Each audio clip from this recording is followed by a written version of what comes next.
नमस्कार। चलिए आज की तारीख 24 अक्टूबर 2025 पर दुनिया भर में क्या कुछ खास हो रहा है, इस पर एक नज़र डालते हैं। शुरुआत करेंगे एक ऐसी रैंकिंग से जो दिखाती है कि कैसे एक देश पर्यावरण को बचाने में आगे बढ़ रहा है और दुनिया में अपनी एक खास जगह बना रहा है। फिर बात होगी चुनाव की। एक ही महाद्वीप पर एक तरफ लोकतंत्र का जश्न है तो दूसरी तरफ पड़ोसी देश में हालात बहुत तनावपूर्ण हैं। काफी दिलचस्प कॉन्ट्रास्ट है ना? और हाँ, स्पोर्ट्स लवर्स के लिए भी कुछ है। एक नया चैंपियन, एक टीम जिसने पहली बार वर्ल्ड कप उठाकर इतिहास रच दिया है। और आखिर में बात करेंगे लेगेसी की, उन लोगों और संस्थाओं की जिन्होंने हमारी दुनिया को एक नई दिशा दी।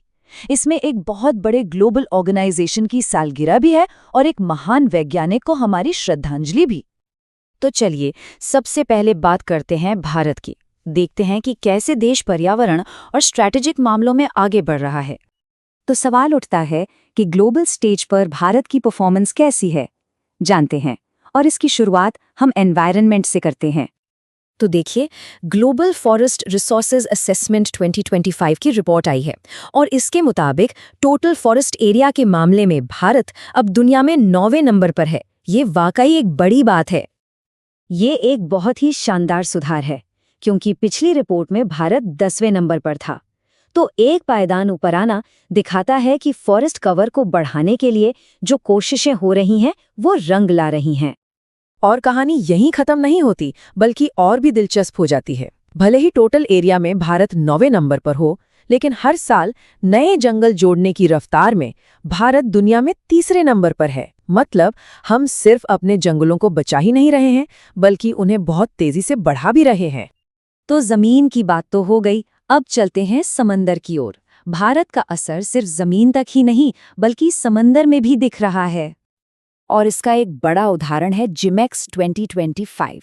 ये जापान और भारत की नौसेनाओं के बीच एक बहुत ही अहम समुद्री अभ्यास है। इस बार ये जापान के योकोसुगा में हो रहा है और इसका सीधा मकसद है समुद्री सहयोग को और मजबूत करना। आपको बता दें कि ये पार्टनरशिप 2012 से चली आ रही है और हर साल और मजबूत होती जा रही है। चलिए अब दुनिया के दूसरे हिस्से में चलते हैं। बात करते हैं साउथ अमेरिका की, एक ऐसा कॉन्टिनेंट जहां की राजनीति में एक साथ दो बिल्कुल अलग-अलग तस्वीरें देखने को मिल रही हैं। तो देखिए, एक तरफ है बोलिविया, जहां रोड्रिगो पाज ने 54.6% वोटों के साथ राष्ट्रपति चुनाव जीत लिया है। ये एक पीसफुल डेमोक्रेटिक ट्रांजिशन का संकेत है। और वहीं दूसरी तरफ है उसका पड़ोसी देश पेरू, जहां अंतरिम राष्ट्रपति जॉर्ज शावेज को देश में फैली हिंसा को कंट्रोल करने के लिए 30 दिन की नेशनल इमरजेंसी लगानी पड़ी है। दो पड़ोसी, दो बिल्कुल अलग हालात। अब ये नेशनल इमरजेंसी होती क्या है? दरअसल ये एक संवैधानिक कदम है जिसके तहत सरकार किसी बड़े संकट के समय हालात को काबू में लाने के लिए लोगों के कुछ मौलिक अधिकारों को टेम्पररी तौर पर रोक सकती है। पेरू के लोगों के लिए इसका मतलब है कि कुछ समय के लिए उनकी आज़ादी पर कुछ पाबंदियां होंगी ताकि सरकार सिचुएशन को संभाल सके। अच्छा, तो इस भारी भरकम पॉलिटिक्स से थोड़ा ब्रेक लेते हैं। अब बात करते हैं कुछ सेलिब्रेशंस की और दुनिया भर में हो रही जीतों की। और सबसे पहले खेल की दुनिया से एक बहुत बड़ी खबर आ रही है। मोरक्को ने अंडर 20 फीफा वर्ल्ड कप जीत लिया है। ये एक ऐतिहासिक जीत है क्योंकि ये उनका पहला अंडर 20 वर्ल्ड कप टाइटल है। पूरे देश के लिए ये एक बहुत बड़ा पल है। ये टूर्नामेंट चिली में हुआ था और मजे की बात यह है कि फाइनल में मोरक्को ने 6 बार की चैंपियन अर्जेंटीना को हराया। तो मोरक्को बना चैंपियन और अर्जेंटीना को रनर अप की पोजीशन से संतोष करना पड़ा। क्या कमाल का उलटफेर था। तो ये तो हुई मैदान पर जीत की बात, पर मैदान के बाहर जीत और हमारी वैल्यूज को कैसे सेलिब्रेट किया जाता है, चलिए आपको एक ऐसे कल्चरल फेस्टिवल के बारे में बताते हैं जो परिवार के रिश्तों को सबसे ऊपर रखता है। इसका नाम है निंगोल चकाओबा। ये भारत के मणिपुर में मेइतेई समुदाय का एक बहुत ही प्यारा त्योहार है। इसका मकसद है शादीशुदा बेटियों और उनके मायके के रिश्ते को और भी मजबूत करना। इस दिन बेटियां अपने माता पिता के घर आती हैं और वहां उनका स्वागत एक शानदार दावत के साथ किया जाता है, जो कि प्यार और परिवार के जुड़ाव का प्रतीक है। चलिए अब अपने आखिरी सेक्शन की तरफ बढ़ते हैं। इसमें हम उन लोगों और संस्थाओं को याद करेंगे जिनकी वजह से हमारी दुनिया आज जैसी है। आज यूनाइटेड नेशंस यानी संयुक्त राष्ट्र की 80वीं सालगिरह है। सोचिए, 1945 में दूसरे विश्व युद्ध के बाद इसकी स्थापना हुई थी ताकि दुनिया में शांति बनी रहे, और 1947 से हर साल 24 अक्टूबर को यूएन डे मनाया जाता है, जो हमें इसके मकसद की याद दिलाता है।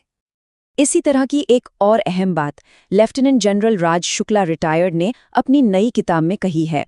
वो कहते हैं कि किसी भी देश की असली ताकत और सुरक्षा इस बात से तय होती है कि वहाँ की सिविल और मिलिट्री ऑर्गेनाइजेशंस एक साथ मिलकर कितना अच्छा काम करती हैं। वाकई ये एक बहुत पावरफुल आइडिया है जो नेशनल यूनिटी की अहमियत बताता है। और आखिर में एक श्रद्धांजलि। भारत के महान स्पेस साइंटिस्ट एकनाथ वसंत चिटनिस का 102 साल की उम्र में निधन हो गया है। वो विक्रम साराभाई के साथ थे जब भारत का पहला लॉन्च पैड बनाया गया। इसरो को बनाने में भी उनका बहुत बड़ा हाथ था। 1985 में उन्हें पद्म भूषण से भी सम्मानित किया गया था। उनकी लेगेसी भारत के स्पेस प्रोग्राम को हमेशा रोशनी दिखाती रहेगी। तो देखा आपने, एक ही दिन और कितनी अलग अलग कहानियां। कहीं तरक्की है, कहीं संकट, तो कहीं जीत का जश्न। पर्यावरण में सुधार, राजनीति में उथल-पुथल, खेल में जीत और महान लोगों की विरासत। आज की ये तस्वीरें हमारी दुनिया के बारे में क्या कहती हैं? ये कितना कॉम्प्लेक्स है, इस पर जरूर सोचेगा। हमारे साथ जुड़ने के